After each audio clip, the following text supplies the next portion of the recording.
আমি ঘুম থেকে ওঠার আগে হিয়া আজকে ঘুম থেকে উঠে গেছে, আর আমি উঠেই দেখি এখানে মা মাছ নিয়েছে। হিয়া বসে বসে এখানে মাছটা কাটা দেখছে দিদুনের কাছে। তো হ্যালো এভরিওয়ান, গুড মর্নিং। কেমন আছো তোমরা সবাই? আশা করছি তোমরা সবাই খুব ভালো আছো। আমরা তো ভালোই আছি, কিন্তু আমার প্রচণ্ড ঠান্ডা লেগে গেছে, এর জন্য ঘুম থেকে উঠতে ইচ্ছে করছিল না। তো যাই হোক, উঠে স্নান করে রেডি হয়ে নিয়েছি। এখন খাচ্ছি একটু গরম জল, না খেলে আর হচ্ছে না, গলাটা প্রচণ্ড ব্যথা করছে, তাই জন্য এখন খাচ্ছি। ওই যে কথায় আছে না, ডেলায় না পড়লে বিড়াল গাছে ওঠে না, সেরকম অবস্থা হয়েছে আমার। এখন খুব কষ্ট হচ্ছে দেখে গরম জলটা খেতে পারি না, তবু খাচ্ছি। তো মা এখানে আমাদের জন্য এখন ব্রেকফাস্ট রেডি করছে। গতকালকেই মাকে বলেছিলাম যে গোলা রুটি বানাতে, তো এখানে এখন মা বানাচ্ছে গোলা রুটি, সাথে ফুলকপির পকোড়া, এই যে গুড় দিয়ে আমরা এখন রুটিটা খাবো, আর তার সাথে আমার জন্য আছে চা। আমাদের খাওয়া দাওয়া তো কমপ্লিট হয়ে গেছে। হিয়া এখানে একা একা খাবে বলে বায়না করছে, ওর এখনও খাওয়া হয়নি, ওই যে ও একা একা খাচ্ছে। তো আমার শরীরটা এতটাই খারাপ লাগছে যে আমি বলছিলাম তোমাদের দাদাভাইকে যে আমি আর হিয়া থেকে যাই দুদিন, তুমি পরে এসে নিয়ে যেও। কিন্তু উপায় নেই, যেতেই হবে, যেহেতু আমার ফোনে তোমাদের দাদাভাই পোলট্রি এখন সমস্ত কাজকর্ম হয়, তার জন্য আমাকে তো বাড়ি এখন যেতেই হবে। তো আমরা এখন রেডি হয়ে গেছি, বেরিয়ে পড়ছি। তবু যে আনন্দ এটা, এই যে মাঝে মাঝে এসে এরকম ঘুরে যেতে পারি, বাবা মাকে দেখে যেতে পারছি, এটাই ভালো লাগা। তো চলে যাচ্ছি এখন বাড়ি। তো বাড়ি গিয়ে তারপরে আবার তোমাদের সাথে দেখা হচ্ছে। বাড়িতে তো চলে এসেছি, কিছুক্ষণ হলো। বাড়িতে এসেও দেখি সেই একই মাছ, এই যে, তার সাথে আরও অনেক রকম আছে। তো চিংড়ি মাছ আছে, খয়রা ইলিশ মাছ আছে, ভোলা মাছ আছে, আর আছে রুই মাছ। তো ভোলা মাছটা দাদার জন্য নিয়ে এসেছে, দাদা খেতে পছন্দ করে, তার জন্য। ওই বাড়ি থেকে আসার আগে হিয়া আর তোমাদের দাদাভাইও খেয়ে এসেছিলো, মা ভেজে দিয়েছিল ওদের দুজনকে। আমি এই মাছটা খাই না, তাই ওরা খেয়ে এসেছিলো।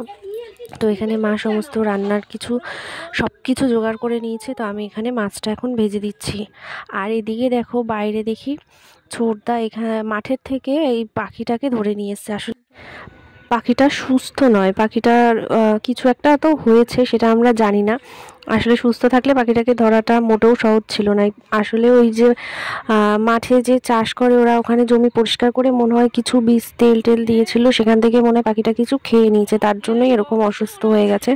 তো পাশে বাগানেই পড়েছিল, তো দেখে ছোটদা নিয়ে এসছে বাড়ির দিকে। হিয়া দেখছে খেলা করছে, তার জন্যই নিয়ে এসছে বাড়িতে। তো আবার গিয়ে এটাকে রেখে দিয়ে আসবে। তো ডানাটা দেখো কত বড়, এটাকে কি বক একটা যেন বেশ বললো, আমার এখন ঠিক মনে পড়ছে না। আমি দেখলাম প্রথম এত বড় ডানা পাখিটার। মাছ ভাজা বসিয়ে দিয়ে চলে গেছিলাম আমি ওদিকে পাখি দেখতে। তো এখন মাছটা ভেজে নিচ্ছি। তো মাছ ভেজে আমি এখানে ভাত বসিয়ে দিয়েছি।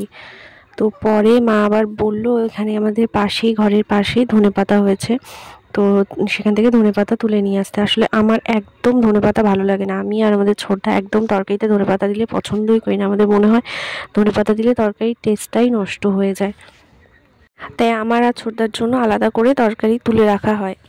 নিচের জুতোটা পরলে কি হয়? বিকালবেলা ঘুম থেকে উঠে হিয়াবুড়ি এখানে ওর জেঠু আর ঠাম্মির সাথে মাঠের দিকে একটু ঘুরতে এসছে। আর এই দেখো আমাদের গাছে একটা মোচা হয়েছে, আর এই দেখো দুষ্টু বুড়ি এত বড় একটা জুতো পরে ঘুরে বেড়াচ্ছে। আর ওই যে আমাদের হাঁসগুলো আসছে এখন বাড়ির দিকে।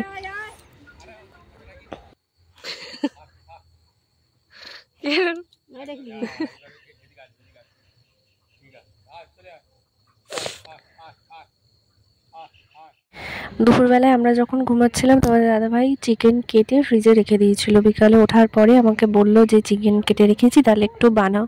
তাই সেগুলোরই প্রিপারেশন করছি এখন। সব কিছু তো কেটে ধুয়ে গোছানো রেডি হয়ে গেছে, মশলাও বাটা হয়ে গেছে। তো এবার আগুন জ্বালবো। সব কিছু রেডি করে না নিয়ে আগুন জ্বাললে তাড়াহুড়ো লেগে যায়, এলোমেলো লাগে সব কিছু আমার। তো আগে আলুগুলো ভাজা বসিয়ে দিয়েছি, আলুগুলো ভেজে রেখে তারপরে মাংসটা বসাবো। আলুটা আমি ভেজে তুলে নিয়েছি। এবার কড়াইয়ের মধ্যে আরেকটু তেল দিয়ে দিয়েছি। তেলে দিয়ে দিলাম জিরে আর তেজপাতা। এবার কুচনো পেঁয়াজ আর লঙ্কাটা দিয়ে দিচ্ছি।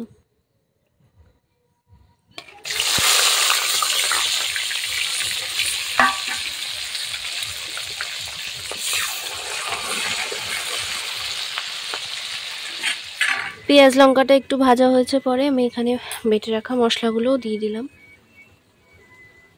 মশলাটা আমার কষানো হয়ে গেছে, দেখো কালারটা এখনই কত সুন্দর এসছে। তো এখন চিকেনগুলো দিয়ে দেবো। তো চিকেনটা দিয়ে দিয়েছি, এবার ঢাকা দিয়ে দিয়ে বেশ ভালো করে অনেকক্ষণ ধরে কষিয়ে নেব। এক টুকরো কষা মাংস নিয়েছি, খাবো, একটু ইচ্ছে হলো আজকে কষা মাংস খাবার। তো জানি না লবণের স্বাদ কতটা আমি বুঝতে পারবো। আমার এতটাই পরিমাণ ঠান্ডা লেগেছে যে আমি তরকারিতে কোনো লবণের টেস্ট পাচ্ছি না, শুধু ঝালটাই বুঝতে পারছি। তো তবু দেখি খেয়ে।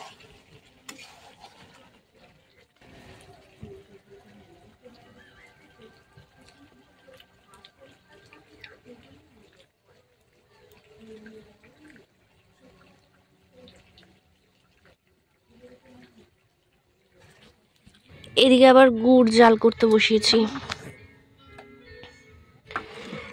এটা মুরগিকে খাওয়ানো হবে। আজকে রাত্রে মুরগিগুলোকে নিয়ে যাবে, তো এগুলো এখন ওদেরকে খাওয়ানো হবে, তাই জাল করতে বসিয়ে দিলাম। তো দাদা ভাই এখন আর আসবে না, তো বাবা দিয়ে দেবে এই জলটা এখন।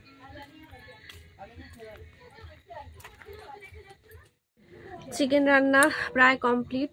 তো ওই যে আঁচটা কমিয়ে দিয়ে একটু ঢাকা দিয়ে রেখেছি, আলুটা একটু সিদ্ধ হলেই হয়ে যাবে।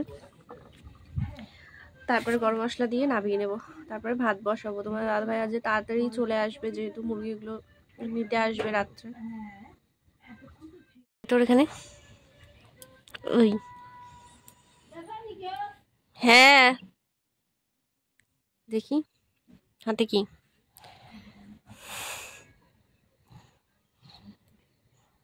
ঠান্ডার মধ্যে একটু না টুপি পরে না মোজা পরে।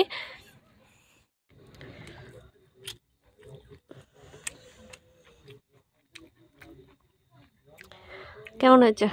আমি তো মুখে কোনো লবণের টেস্ট পাচ্ছি না। লবণ ঠিক আছে? ভালোই হয়েছে, লবণ ঠিক আছে, সব পারফেক্ট। এখন কি করবা? যে মুরগি ঘরে মালগুলো উঠবে, একটু কাজ আছে, খেয়ে দিয়ে মানে একটু কাজ আছে, কাজটা মেটাবো, রাতে সব মালগুলো উঠে যাবে আজকে। কাজ কমপ্লিট করে আস্তে আস্তে ইয়াকে ভাত খাইয়ে দিয়েছি। এখন আমাদের জন্য খাবার দাবার নিয়ে এলাম। তোমাদের দাদাভাই চিকেনটা নিয়ে আসছে, আমি ভাত নিয়ে এলাম। তো তোমাদের দাদাভাইয়ের ঘুম হবে না, মানে খাওয়া দাওয়া করে একটু শোবে কি আবার ওদের ফোন আসবে যে ওরা চলে এসছে মাল নিতে। তো নিতে নিতেও তো অনেকটা টাইম লাগে, ওয়েট করে, সব কিছু হিসাব টিসাব হয়। তো আজকে আর রাত্রে ঘুম হবে না তোমাদের দাদাভাইয়ের। তো আজকে এই ভিডিওটা এখানেই এন্ড করছি। তোমরা সবাই ভালো থেকো, সুস্থ থেকো, আর আমাদের ভিডিওতে ভালো লাগলে লাইক করে দিও, আর আমাদের চ্যানেলটা অবশ্যই সাবস্ক্রাইব করে দিও। সবাইকে টাটা, গুড নাইট।